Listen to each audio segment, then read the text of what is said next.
ഹരി ഓം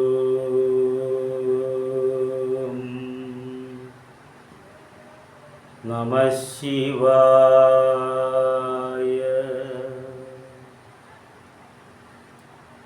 എല്ലാ സനാതന സാരഥികൾക്കും ശ്രീ ശങ്കര ഡിവോഷണൽ സെഗ്മെൻറ്റിലേക്ക് എളിയവൻ്റെ വലിയ സ്വാഗതം. നമസ്കാരം. ഇന്ന് ഞാൻ നിങ്ങളുമായി സംവാദം ചെയ്യാൻ ആഗ്രഹിക്കുന്നത് ജാതകത്തിലെ ബുധന് ബലമില്ലാത്തവർ, ബുധന് നീചത്വം വന്നവർ ചൊല്ലേണ്ടുന്ന ഒരു മന്ത്രം. നമ്മൾക്കറിയാം, ബുധൻ നീചത്വം വന്നാൽ എന്താ സംഭവിക്കുക എന്ന് വെച്ചാൽ, അവരുടെ വാക്കുകൾ മറ്റുള്ളവർക്ക് ഇഷ്ടപ്പെടാതെ വരും. അവരുടെ എന്തെല്ലാം പഠിച്ചാലും, ഒന്നാമത് പറയേണ്ട, അവർക്ക് പഠിക്കാൻ കഴിയില്ല, അല്ലെങ്കിൽ അതൊരു സാഹചര്യം ഉണ്ടാവില്ല. അല്ലെങ്കിൽ പഠിച്ചാൽ അവരുടെ മനസ്സിലിരിക്കില്ല. അങ്ങനെയുള്ള വിദ്യാഗുണങ്ങൾ ഇവർക്ക് കുറയും.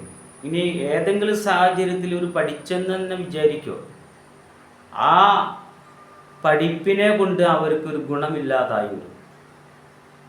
ഇങ്ങനെയുള്ള ബുദ്ധിമുട്ടുകളൊക്കെ ഉണ്ടാവും. ഇനി അത് പൊക്കോട്ടെ, കലാകായിക രംഗങ്ങളിൽ പ്രവർത്തിക്കുന്നവർക്കും ആ ബുധൻ്റെ മൗഢ്യമുള്ളവരാണെങ്കിൽ അവിടെയും ശോഭിക്കാൻ പറ്റില്ല, അവസരങ്ങൾ കിട്ടാതെ വരും. നമുക്കറിയാം, നമ്മുടെ നാട്ടിലൊക്കെ നോക്കിയാൽ അറിയാം, ഒരുപാട് കലാകാരികളെയൊക്കെ കണ്ടാൽ അവർ ഒരുപാട് കഴിവുള്ളവരായിരിക്കും, പക്ഷെ അവർക്ക് അവസരങ്ങൾ കിട്ടാതെ ഒക്കെ കാണാം. ഒരു കഴിവില്ലാത്ത ആൾക്കാരൊക്കെ ചിലപ്പോൾ വലിയ സ്റ്റേജിലൊക്കെ കയറി പയറ്റുന്നതായി കാണാം. അത് ബുധൻ്റെ മൗഢ്യം ഉള്ളവരാണ്. അങ്ങനെയുള്ള ബുധൻ്റെ മൗഢ്യത്തെ മാറ്റിക്കഴിഞ്ഞാൽ ഏതൊരു കലാകാരനും കലാകാരിക്കും അത്യുന്നതങ്ങളിലേക്ക് എത്താൻ പറ്റും. വിദ്യാസംബന്ധമായിട്ടുള്ള ആ ബുദ്ധിമുട്ടുകളൊക്കെ മാറി നല്ലൊരു ജോലിയിലേക്ക് എത്താൻ പറ്റും.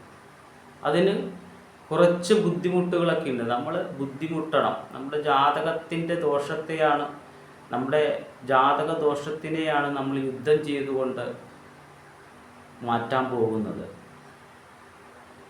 അതുപോലെ ബുധൻ്റെ മൗഢ്യമുള്ളവർ എന്ത് പറഞ്ഞാലും മറ്റുള്ളവർക്ക് അത് ദോഷമായിട്ട് ഭവിക്കും. അത് ഈ ബുധൻ്റെ മൗഢ്യമുള്ളവരാണ്. അങ്ങനെ ബുധന് നീചത്വം സംഭവിച്ച ആൾക്കാർ, അതായത് മീനം രാശി, ധനുരാശിയൊക്കെ ബുധന് മൗഢ്യം വന്ന രാശികളത്രേ. അങ്ങനെ ജാതകം നിങ്ങൾ തന്നെ നിങ്ങളുടെ ജാതകത്തിൽ നോക്കി ഈ രണ്ട് സ്ഥലത്താണ് ബുധൻ നിൽക്കുന്നതെങ്കിൽ അങ്ങനെയുള്ളൊരു വിശേഷമായിട്ടും ഈ മന്ത്രങ്ങളെ ഒരു 9 ഉരുവെങ്കിലും പ്രാക്ടീസ് ചെയ്യുക നിത്യം. ഇത് എപ്പോൾ ചൊല്ലണമെന്നുണ്ടെങ്കിൽ 3 മണിക്കും, കാലത്ത് 3 മണിക്കും 5:30ക്കും ഉള്ളിലാണ് ചൊല്ലേണ്ടത്. ഒരു 9 പ്രാവശ്യം ചൊല്ലിയാൽ മതി. ഞാൻ മുൻ എപ്പിസോഡിലൊക്കെ പറയേണ്ട, എല്ലാവരും ഒരു വീട്ടിൽ ഒരു ഗുരുവിളക്ക് വയ്ക്കും. ആ ഗുരുവിളക്കിലേക്ക് ബുധഭഗവാനെ ആകർഷിക്കുക. അതായത് ഒരു പച്ച പുഷ്പം കൈപ്പിടിച്ചുകൊണ്ട് ഈ മന്ത്രം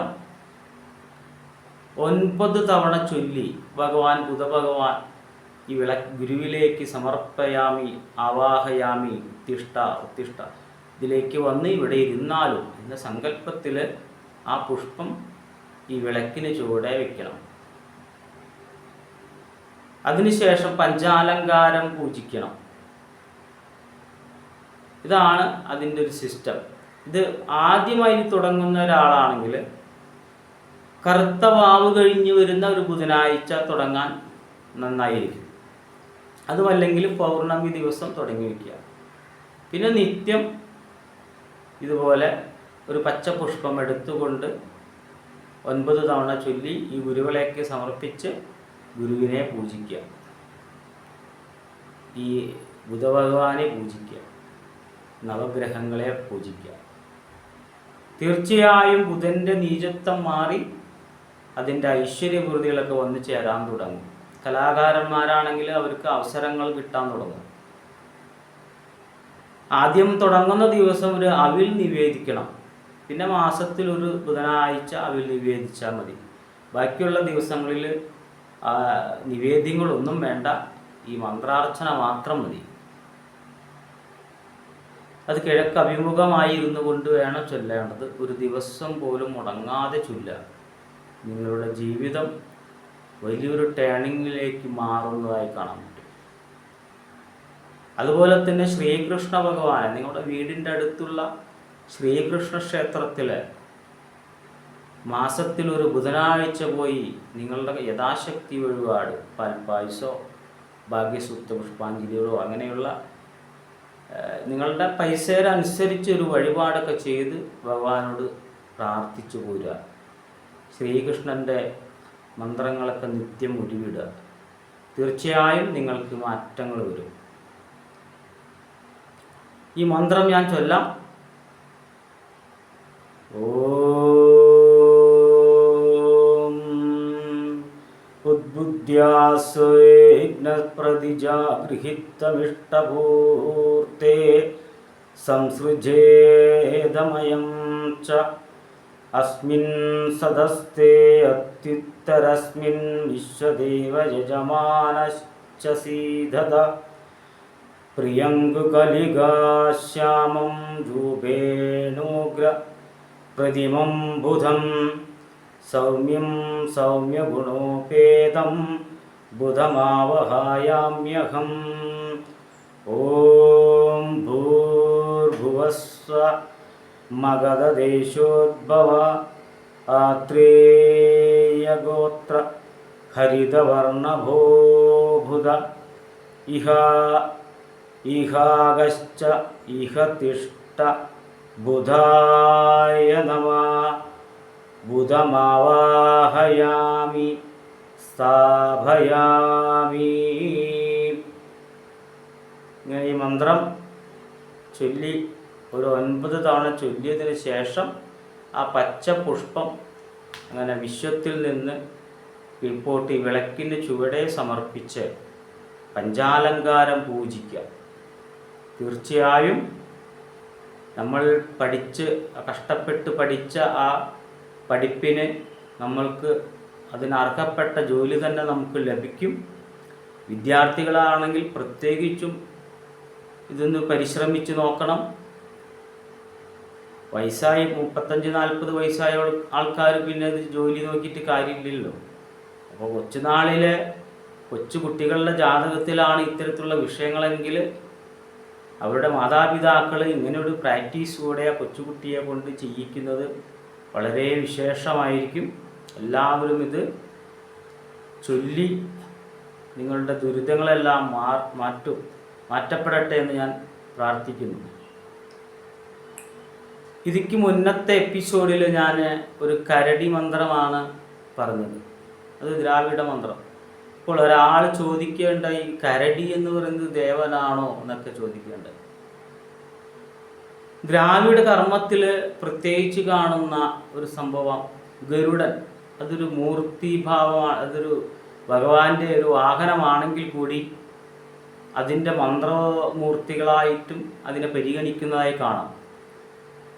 അതേസമയം മയിലിനെ കുറിച്ച് മന്ത്രമൂർത്തി ഒരു വാഹനമാണെങ്കിൽ കൂടി ഒരു മന്ത്രമൂർത്തിയായിട്ട് കാണുന്നില്ല, പല സ്ഥലങ്ങളിൽ കാണാൻ കഴിയുന്നില്ല. അതുപോലെ കൃഷ്ണൻ്റെ വാഹനങ്ങളായാലും അങ്ങനെ ഒരു മന്ത്രമൂർത്തിയായിട്ട് കാണുന്നില്ല. അതേസമയം നന്ദികേശൻ്റെ ഒരു മന്ത്രമൂർത്തിയായിട്ട് കാണുന്ന പല മന്ത്രങ്ങളും കാണാനുണ്ടായി. അപ്പോൾ അതിൽ പോലെ തന്നെ കരടി അത് ചോദിച്ച ചോദ്യം വളരെ വിശേഷമാണ്. കാരണം കരടി മന്ത്രം അധികം ആർക്കും അറിയില്ല. പക്ഷേ നമ്മുടെ മലയാള മാന്ത്രികത്തിലൊക്കെ കരടി മന്ത്രങ്ങൾ ഒരുപാടുണ്ട്. അത് ഒരുപാട് പേർക്ക് ആ സംശയം ചോദിച്ചതുകൊണ്ട് അവരുടെ സംശയങ്ങളൊക്കെ നിവൃത്തി ഉണ്ടാവാൻ ഈ അവസരം ഉപയോഗിക്കുകയാണ്. കരടി എന്ന് പറയുന്നത് ഒരു മന്ത്രമൂർത്തിയാണ്. ഇത് കൂടുതലും ഈ മൂർത്തിയെ ഉപയോഗിച്ചിരുന്നത് പണ്ടുകാലത്ത് ഈ പാണ സമുദായത്തിൽപ്പെട്ട, ഞാൻ ജാതി പറയല്ല, അതറിയാൻ വേണ്ടി പറഞ്ഞു എന്ന് മാത്രം, പാണ സമുദായത്തിൽപ്പെട്ടവരാണ് ഇതിനെ കൂടുതൽ ഉപാസിച്ച് കണ്ടുവരുന്നത്. എൻ്റെ ഒരു മാന്ത്രിക അന്വേഷണങ്ങൾ പല സ്ഥലങ്ങളിലും അന്വേഷിച്ചതിൻ്റെ ഫലമായി കൂടുതലായും ഇതിനെ ഉപാസിക്കുന്നത് പാണ സമുദായത്തിൽപ്പെട്ടവരാണ്. അപ്പം അങ്ങനെ ഒരു മൂർത്തി ഉണ്ട്. അല്ലാതെ വെറുതെ ഒരു കരടി എന്ന് പറയുന്ന ഒരു മൂർത്തിയെ ഞാൻ മേഡ് ചെയ്തതല്ല. ഗുരുക്കന്മാർ പകർന്നു തന്ന ആ താളിയോല ഗ്രന്ഥങ്ങളിൽ നിന്നാണ് ഓരോ അറിവും ഞാൻ നിങ്ങൾക്കായി തരുന്നത്. ഇതിനെല്ലാം നിങ്ങൾക്ക് ആ സ്നേഹം തിരിച്ചു തരാൻ നിങ്ങൾ ആഗ്രഹിക്കുന്നുവെങ്കിൽ അടിയൻ്റെ ഈ എളിയ ചാനൽ നിങ്ങളെല്ലാവരും സബ്സ്ക്രൈബ് ചെയ്യണമെന്നും നിങ്ങളുടെ എല്ലാ സുഹൃത്തുക്കളെ കൊണ്ടും സബ്സ്ക്രൈബ് ചെയ്യിച്ചുകൊണ്ട് അടിയനെ പ്രോത്സാഹിപ്പിക്കണമെന്നും അപേക്ഷിക്കുകയാണ്. എല്ലാവരെയും കുടുംബ പരദേവതയായിരിക്കുന്ന കരിങ്കാളി മഹാമായ നിങ്ങളെല്ലാവരെയും സദാ നിങ്ങളെ അനുഗ്രഹിക്കുമാറാകട്ടെ എന്ന് ഞാൻ ആത്മാർത്ഥമായി പ്രാർത്ഥിച്ചുകൊണ്ട്, എല്ലാവർക്കും നന്മ ഭവിക്കട്ടെ എന്ന് പ്രാർത്ഥിച്ചുകൊണ്ട്, അടുത്ത ഒരു വീഡിയോയുമായി വരുന്നത് വരെ എല്ലാവരെയും ഈശ്വരൻ എല്ലാ സൗഖ്യങ്ങളും തന്ന് അനുഗ്രഹിക്കുമാറാകട്ടെ എന്ന് പ്രാർത്ഥിച്ചുകൊണ്ട് നിർത്തുന്നു. ഹരി ഓം നമഃ ശിവായ.